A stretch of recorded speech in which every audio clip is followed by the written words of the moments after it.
आनंद क्या एच.एस. रावत जी भी अपने उद्बोधन के द्वारा, जो आपने देखा होगा आस्था चैनल पे और कई चैनलों पे, आप निरंतर देश धर्म के लिए लड़ते रहते हैं, समाज से बुराइयों को मिटाने का जिनका संकल्प है, ज्योतिष के माध्यम से समाज को दिशा दे रहे हैं, ऐसे एच.एस. रावत जी भी आप अपना मार्गदर्शन हमें दें। बहुत बहुत धन्यवाद सेमपाल जी, गौरव आपको बहुत बहुत शुभकामनाएं। क्या आपने देवभूमि उत्तराखंड में एक ऐसे युग की शुरुआत कर रहे हैं कि जो गुलामी से पहले का युग था, इसलिए आप धन्यवाद के पात्र हैं।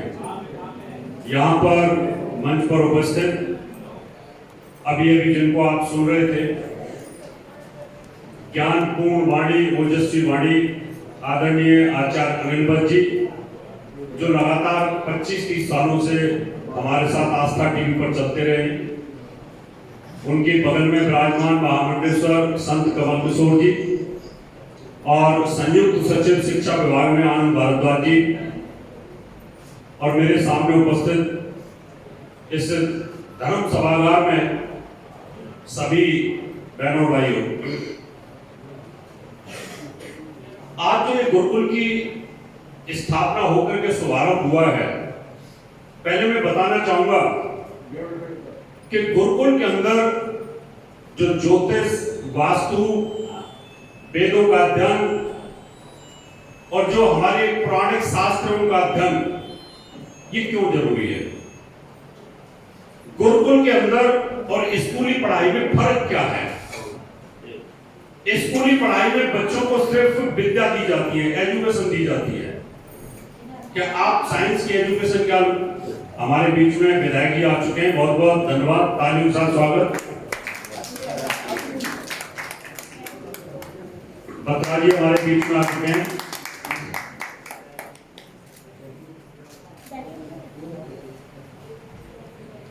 तो मैं बता रहा था कि गुरुकुल के अंदर और जो कॉन्वेंट एजुकेशन में क्या फर्क है।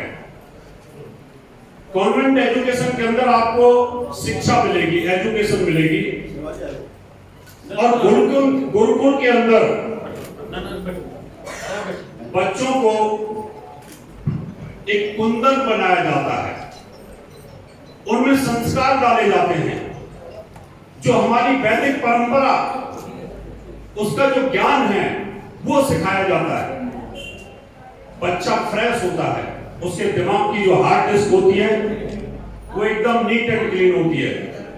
उसमें जैसे संस्कार डालोगे वैसे ही संस्कार उसके अंदर आ जाएंगे। उसके अंदर अंग्रेजी के संस्कार डालोगे, हेलो हाय के संस्कार डालोगे, तो पूरे जीवन वही संस्कार उचिएगा। लेकिन ये गुरुकुल उन संस्कारों को डालने वाला नहीं।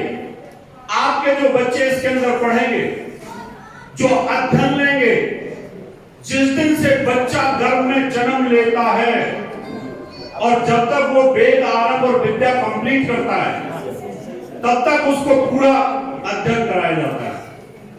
आज मैं आपको काम की बातें बताऊंगा, कुछ सुने ध्यान के साथ में। माताएं, बहनें वो भी सुने, और जो अपने बच्चों की शादी करेंगे, उनके जो पत्नियां आएंगी, उनके जो बच्चे होंगे वो भी सुने, और इस गुरुकुल के अंदर वो सब चीजें सिखाई जाएंगी। हमारे यहाँ पर 16 संस्कारों का विधान है, 16 संस्कार। बाबा रामदेव हमेशा ज्योतिषियों की बुराई करते रहते थे। मैंने एक बार उनके साथ में शास्त्रार्थ किया, मैंने कहा आ जाओ सामने, और मैं बैठ करके बात करते हैं। आप आर्य समाज की बात करते हो, वेदों की बात करते हो, और वेदों का नेत्र ज्योतिष, उसको आप मानते नहीं। आप पातंजलि को मानते हैं, आप ऋषि पारशर को मानते नहीं। ये हिंदू धर्म के लिए आपकी दोहरी नीति है, उचित नहीं है।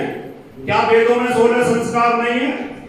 बोले नहीं, ज्योतिषी तो जब से बच्चा पैदा होता है तब से कुंडली बनाते हैं। हमने कहा बाबा तब से नहीं बनाते, हमारे यहाँ गर्भाधान संस्कार भी होता है, गर्भाधान संस्कार।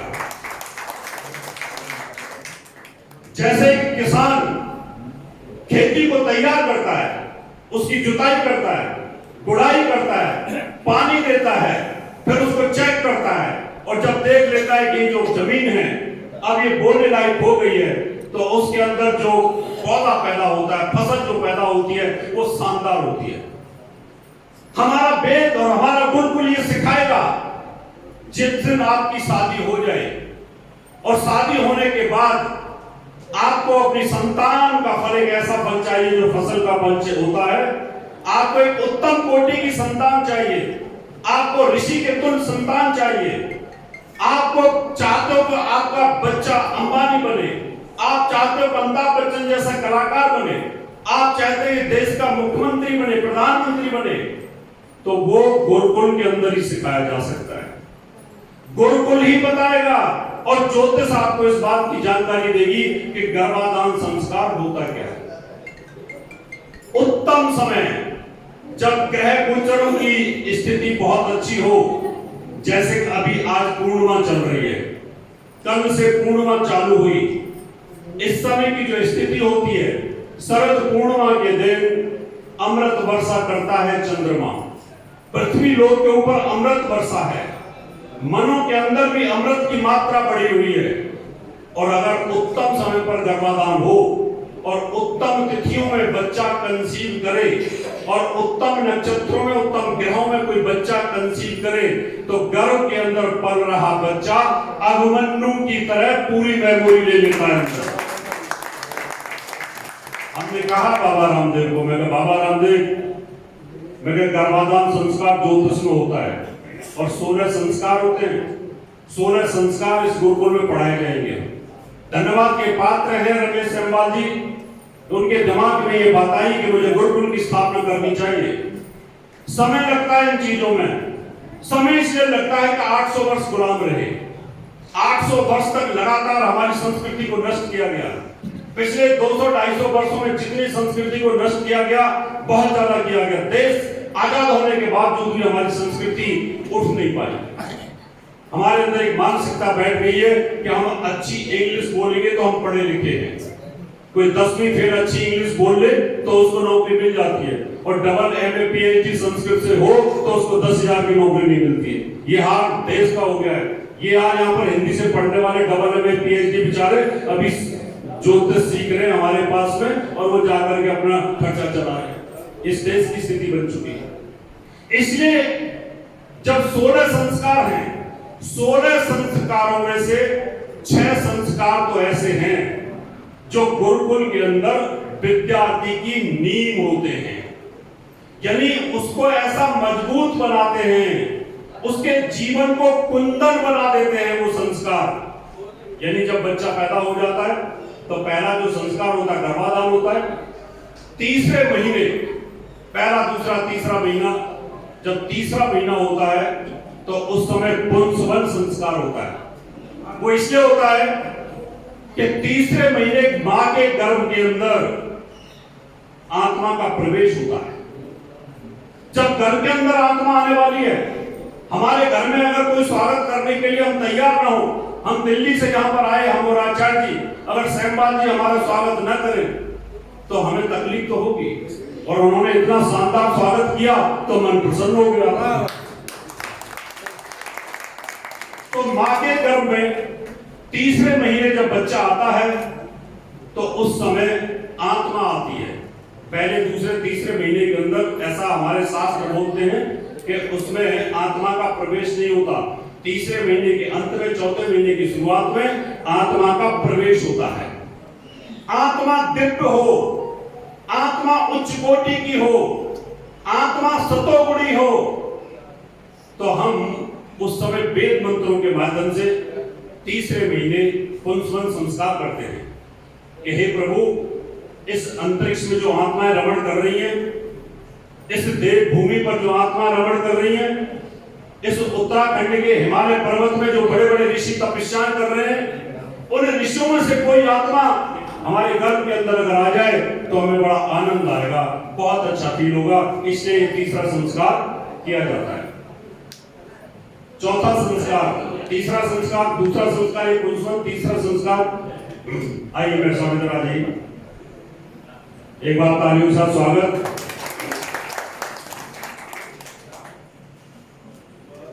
उसके बाद सीमंतोन्नयन संस्कार होता है।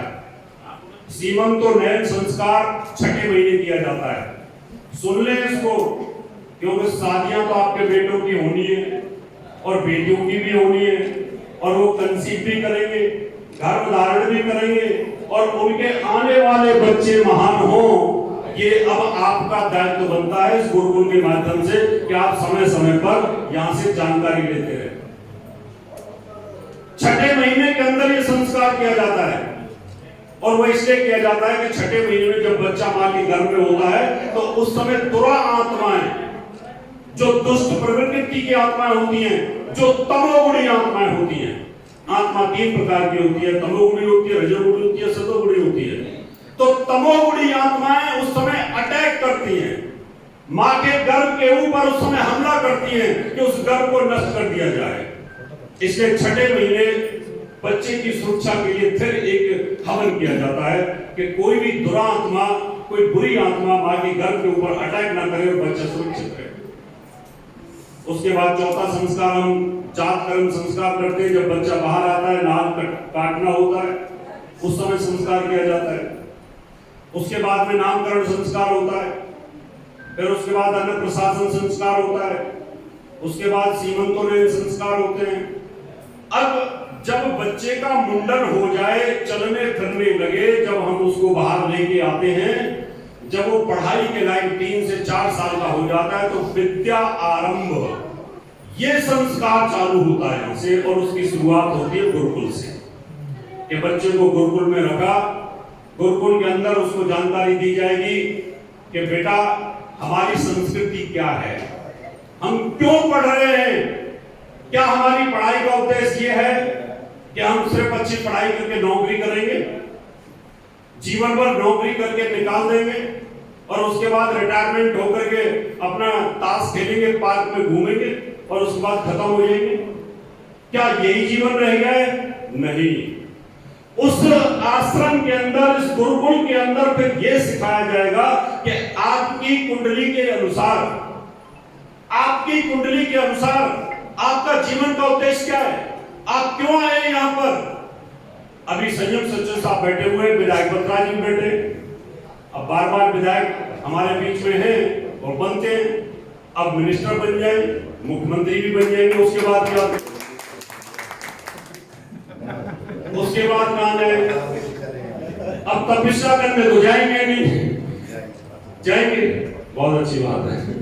ये उद्देश्य होना चाहिए, ये संस्कारिक उद्देश्य है कि राजनीति में रहने के बाद, राज भोगने के बाद, और आदमी अंत समय पर यह सोच ले कि मेरे जीवन का उद्देश्य क्या है, क्या मुझे हिमालय की कंदराओं में जाना चाहिए, और क्या मुझे पुनर्जन्म लेना है, क्या मेरे काम अधूरे रह गए, मैं जो ज्योतिष सिखाना चाहता था, मैं पब्लिक की सेवा करना चाहता था, मैं वेद अध्ययन करना चाहता था, मैं उन ऋचाओं पर रिसर्च करना चाहता था, और मैं इस दुनिया को बहुत कुछ देना चाहता था, मुझे समय नहीं मिला, मेरा जीवन समाप्त होने वाला है, अब मुझे पुनर्जन्म मिले तो मुझे इसी प्रकार का जन्म मिले।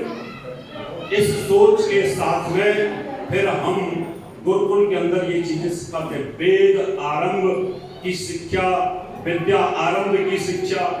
अब ये शिक्षा जब चालू होती है तो उस समय पर बच्चे को ब्रह्मचर्य कैसे रखना है वो भी यहां पर सिखाया जाएगा। टाइम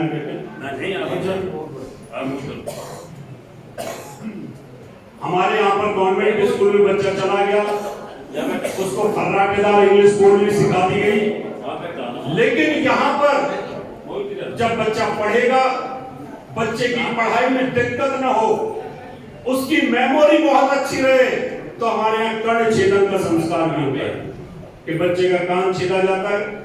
कान क्यों छेदा जाता है? क्यों? उसकी मेमोरी को बढ़ाने के लिए, उसको अंतरिक्ष के साथ लिंक करने के लिए, कि बहुत जल्दी से, क्योंकि हमारा डिसेंटीना होता है। अभी जब आपको कम सुनाई देता तो आप ऐसे करते हैं, ऐसे करते हैं, अब दोनों कानों के सामने ऐसे कर लो तो आपकी आवाज ज्यादा हो जाएगी। अभी तो प्रैक्टिकल आप करके देख लो, जो मैं बोल रहा हूं आप ऐसे करके देखो तो आपको ज्यादा सुनाई देना शुरू करेगा। सुनाई दे रहा है ना? ज्यादा सुनाई दे जाएगा। ऋषि कितने बड़े वैज्ञानिक थे, उनको पता था कि यहाँ कान छेद लेंगे और कान के अंदर कुंडल डाल देंगे, सोने का डाल दे चाहे चांदी का डाल दे, दोनों बहुत ज्यादा सुचालक है। चांदी ज्यादा सुचालक है, सोना भी बहुत ज्यादा सुचालक है। जब आप उसको यहाँ पे डाल दोगे तो अंतरिक्ष से मेमोरी को और वेद को जल्दी कैच करेगा, और जल्दी कैच करेगा तो उसको याददाश्त आएगी। तो इसलिए कुंडल डालने का विधान है।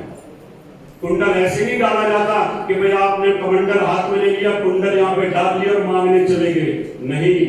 इसके पीछे ऋषियों का वैज्ञानिक आधार था। इसलिए कर्ण छेदन का संस्कार हमारे 16 संस्कारों में आता है।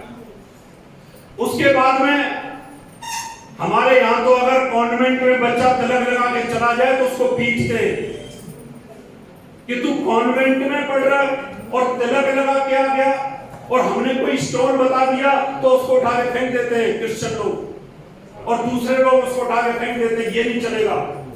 लेकिन इस गुरुकुल के अंदर तो आपको जनेऊ डालना भी सिखाया जाएगा। जनेऊ डालने का मतलब इसका वैज्ञानिक आधार है, इसको समझ लीजिएगा। इसका वैज्ञानिक आधार यह है कि ब्रह्मचर्य की पूरी नियम थ्योरी को जनेऊ जो होता है वो हमें बांध के रखता है। हमारे गले में जनेऊ में बेकार नहीं आया। अगर बेकार आया तो जनेऊ के ऊपर ध्यान चला जाएगा कि जनेऊ डाल रखता है। ब्रह्मचर्य का पालन करने में, साफ सफाई रखने में, मलमूत्र विसर्जन के समय पर हम गलत काम न करें, न गलत सोचें। जनेऊ हमें ब्रह्मचर्य का पूरा पालन करना सिखा देता है। उसके बाद में जब हमारी शिक्षा आरंभ होती है तो हमारा मुंडन हो जाता है, केस कटवा दिए जाते हैं गुरुकुलों के अंदर। आपने देखा होगा सारे गुरुकुलों के बाल नहीं होते, सिर्फ बीच में चोटी होती है। चोटी के वैज्ञानिक रहस्य को कोई जानता नहीं है, और चोटी कोई रख ले तो उस पर हंसते हैं। और आजकल तो इतनी मजाक उड़ा देते हैं, देखो चोटी वाला जा रहा है। जबकि चोटी के पीछे के वैज्ञानिक रहस्य को अगर आप समझें तो यहाँ पर ब्रह्मरंध्र होता है। ये जो बाल होते हैं यहाँ पर, इन बालों का संपर्क अंतरिक्ष के साथ होता है। अंतरिक्ष में हमारी मेमोरी होती है, अंतरिक्ष में हमारी याददाश्त होती है। अगर यहाँ पर बालों का गुच्छा पड़ा रहेगा, यहाँ पर चोटी ज्यादा बड़ी रहेगी तो आपकी मेमोरी बहुत ज्यादा रहेगी। इसलिए औरतों के लंबे बाल होते हैं और ये बहुत ज्यादा दिमाग की तेज होती है। आपने देखा होगा इनको देवरानी जेठानी की पूरी लड़ाइयों का किसने कहा भी सारी याद रहती है, आदमी को ध्यान नहीं रहता, क्योंकि लंबे बाल स्त्रियों के होते हैं इसलिए दिमाग की ज्यादा तेज होती है। लंबे बाल लड़कियों के होते हैं इसलिए पुरुषों से ज्यादा इनकी मेमोरी होती है। आपने देखा होगा कि जितनी भी लड़कियां हैं सब चीज में टॉप कर जाती हैं, तो बालों का धन है। इसलिए हमारे ऋषि मुनि क्या करते थे, लंबे बाल रखते थे। आचार्य जी को देखा था अभी आचार्य जी की इतनी मेमोरी है, इतनी मेमोरी है कि मैं इनके साथ रहता हूं तो मुझे पता चलता है कि कितनी याददाश्त है, कितने वेद और कितने सब कंठस्थ रखे हुए हैं। तो हमारे यहाँ पर चोटी रखने का विधान पढ़ाई के साथ साथ वो इसलिए कि आपको याददाश्त बहुत अच्छी रहती है। इसके बाद हमारा तिलक आता है। तिलक लगाने का विधान के पीछे भी लोग मजाक उड़ा देते हैं आजकल कि तिलक क्यों लगा रखा है, ये तो पाखंडी होंगे। उन मूर्खों को नहीं पता कि तिलक लगाने का रहस्य क्या है। हमारी जब मेमोरी होती है, हम जब याददाश्त करते हैं तो यहां से याददाश्त आती है त्रिनेत्र से। अगर मैंने किसी को 10 रुपए उधार दिए और 10 रुपए उधार देने के बाद मैं सोचूं कि किसको दिए किसको दिए किसको दिए किसको दिए किसको दिए, मेरे उंगली का सर्वर ऐसे घूमता रहता है किसको दिए किसको दिए, और फिर मेरा दिमाग यहां पे लगा रहता है इधर।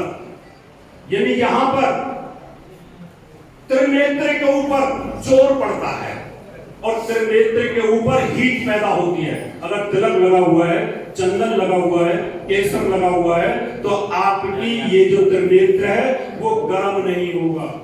और जब आप ध्यान में बैठते हो, मेमोरी में बैठते हो, किसी चीज की याददाश्त करते हो और जब पढ़ाई करते हो, अध्ययन करते हो, अगर यहाँ पर आपका तिलक लगा हुआ है तो आपकी मेमोरी बहुत अच्छी रहेगी और आपको पढ़ने के अंदर घंटे 2 घंटे में जो सिर दर्द हो जाता है वो कभी नहीं होगा। इसलिए मैं बहुत बहुत धन्यवाद देता हूं सहपाल जी को।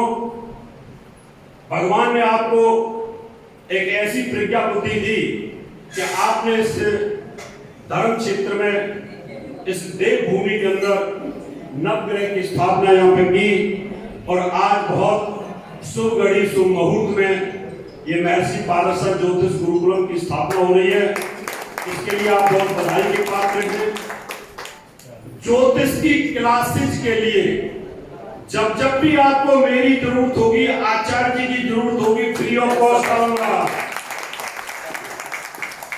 चाहे ज्योतिष पढ़ानी हो मैं पढ़ाऊंगा, वास्तुशास्त्र सिखाना हो वो सिखाऊंगा, चाहे कर्म कांड की बात हो, वेदों के एक एक मंत्रों के वैज्ञानिक रहस्य की बात हो, मेरी फ्री सेवाएं आपके गुरुकुल के लिए।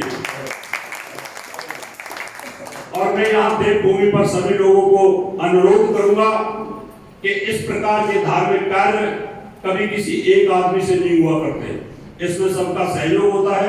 पहले राजा महाराजा सहयोग करते थे, अब राजा महाराजाओं की जगह ले ली हमारे मेयर साहब ने, हमारे विधायक साहब ने। इसलिए और आप सबसे मेरा निवेदन रहेगा कि आप लोग भी इस गुरुकुलम को सहयोग करवाते रहे, सरकार के थ्रू करवाते रहे, और जितना हमसे हो सकेगा हम भी करेंगे। बहुत बहुत धन्यवाद आप सबका।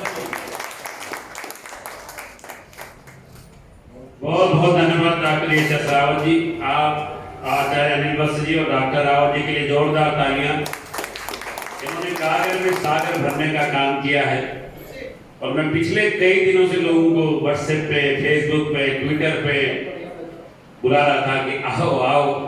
हमारा कोई व्यक्तिगत स्वार्थ नहीं है, क्योंकि 35 साल बाद तो आदमी बिल्कुल पत्थर हो जाए, उसका काम चलता ही रहता है। और अब तो चुनाव आने वाले हैं, विभिन्न प्रकार के दावेदार